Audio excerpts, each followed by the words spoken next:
सुंदर मंडोरिया जी, धर्मपाल थानेदार जी और जगदीश थानेदार जी आए, वो सब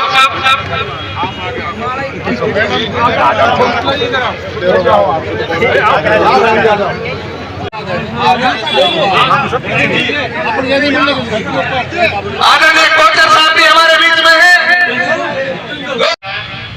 आज बिजली नहीं है, अभी मीटिंग चल रही थी, बीच में लाइट चलेगी। ये तो जनरेटर है, नहीं तो बैठे रहते। अब किसान जनरेटर चला के कहां तक खेत भरेगा तो बता दो। भर सके कहां से भर दे? जनरेटर भी जब चले तो 100 रुपए लीटर तो डीजल हो। आज ये हालत है, ये जो आवरण बना रखा है ना, धर्म का, जाति का, इस आवरण से बाहर निकल के देखो कि आज हकीकत क्या है। आज से 10 साल पहले जब कांग्रेस का राज था, मनमोहन सिंह जी देश के प्रधानमंत्री थे, मजदूर टिफिन लेके जाता था, 500 रुपए लेके वापस आता। और आज टिफिन लेके जाता है और उसी को खा के आ जाता है और ये सोचता है कि मैं मेरे बच्चों को क्या खिलाऊंगा। ये हालत आज की है। बेरोजगारी की दर इतिहास के अंदर सबसे अधिक आज की तारीख में है। धर्म के ठेकेदार बनते हैं। जयपुर में महंत बैठे ठेके पर, 4-4 महीने से उनका जो सरकार तनख्वाह देती है वो तनख्वाह नहीं आ रही। धर्म के ठेकेदार बनते हैं। अलवर का सबसे बड़ा हमारा मंदिर भरतरी बाबा का 5 करोड़ रुपए हमने मंजूर कराए। आज तक 1 रुपया इन लोगों ने नहीं लगाया है। आज तक किस धर्म की बात करते हैं? वो धर्म सबसे बड़ा अगर कोई है तो इंसानियत का है। मेरे से कोई कह रहा था कि ये गहरे की बात तो रामगढ़ में भगवा फहराए, रामगढ़ में भगवा फहराइए, मंदिर में फहराइए, घर में फहराइए, लेकिन ये वो मंदिर है जो बाबा साहब अम्बेडकर के संविधान में बना है और इसके अंदर वो झंडा होना चाहिए जिसमें 36 बिरादरी का रंग उसके अंदर हो। उससे काम चलने वाला नहीं है। आज ये समाज सामने बैठा है, चाहे एससी हो, एसटी हो, ओबीसी हो, चाहे जनरल हो, पीडब्ल्यूएस हो, गरीब लोग हो। आपकी रेलवे बेच दी गई है, आपके हाईवे बेच दिए गए हैं, आपके एयरपोर्ट बेच दिए गए हैं, आपकी LIC बेच दी गई है, आपके बैंक बेच दिए गए हैं। तो बाबा साहब ने जो आपको आरक्षण दिया है, जब इनमें नौकरी नहीं है तो आरक्षण कहां से ले लोगे? और आपको आपस में बांटने का काम इस सरकार ने कर दिया। एससी को भी वर्गीकरण कर दिया गया है, फिर भी लेट कर दिया गया है।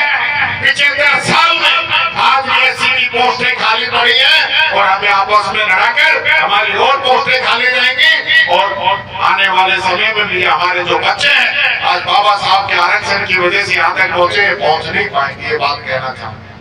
वहाँ कोई धर्म काम नहीं आएगा, कोई धर्म काम नहीं आएगा। वहाँ काम आएगी आपकी मेहनत। अगर आपने मेहनत की तो आप अपने बच्चों का पेट भर पाओगे, नहीं तो नहीं भर पाओगे। ये बात मैं आप लोगों से कहना चाहता हूँ। मैं भी धर्म को मानता हूँ। इन्होंने कहा था कि हम राम को लाए। मैंने कहा मेरे तो नाम में राम है। ठीक है, राम तुम कहां से लाए हो? तुम भगवान राम से पहले आइए क्या बीजेपी? भगवान राम से पहले आइए क्या बीजेपी?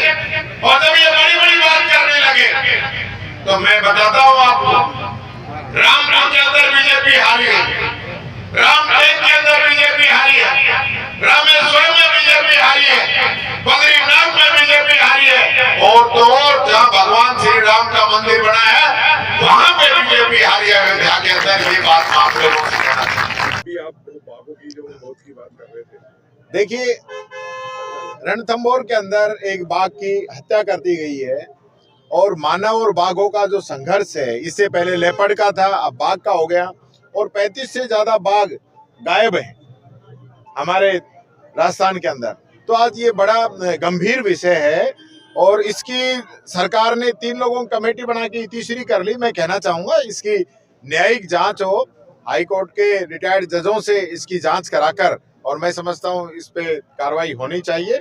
और इस प्रकार का एक माहौल बनना चाहिए कि इंसान और ये जानवर दोनों मिलके किस प्रकार से रह सकते हैं, इनके बीच में संघर्ष पे रोक लगनी चाहिए। रणथंभौर में भी टाइगर को पहले तो हमला किया, किसान के ऊपर फिर मार दिया। वही मैं बता रहा हूँ, ये लगातार इस प्रकार की मानव की और बाघ की, लेपर्ड की, जानवर की जो संघर्ष की जो बातें आ रही हैं, ये नहीं होनी चाहिए। इसकी और सरकार को कदम उठाने चाहिए। यहाँ के दो मंत्री है, वन मंत्री है, तो दोनों कुछ कर नहीं पा रहे ना, वही बात मैं कह रहा हूँ। देखिए पर्यावरण कितना खराब हो रहा है, अभी दिन छिपने वाला नहीं है, लेकिन हालत ये है कि 4:30 बजे हैं और दिन छिपने की सी स्थिति हो गई है, जो 1.5 घंटे पहले का सा समय अब हो रहा है। पूरे दिन सूरज नहीं निकल पा रहा है। दिल्ली के अंदर तो भयंकर पॉल्यूशन है, 400 क्रॉस कर गया। हम भी ये समझ लो कि 300 और 400 के बीच में ही चल रहे हैं, तो एक बहुत ही घातक है स्वास्थ्य के लिए। तो इस और कोई प्लानिंग बननी चाहिए। मैं समझता हूँ जल्द से जल्द उस पर एक्शन भी होना चाहिए। आज लोकसभा चुनाव में आपकी बात 400 पार और चुनाव में हटोगे तो कटोगे, कहाँ तक क्या नजरिया? देखिए ये एक मैं समझता हूँ एक बहुत ही घिनौनी साजिश है जो इस देश के संविधान के विरुद्ध है।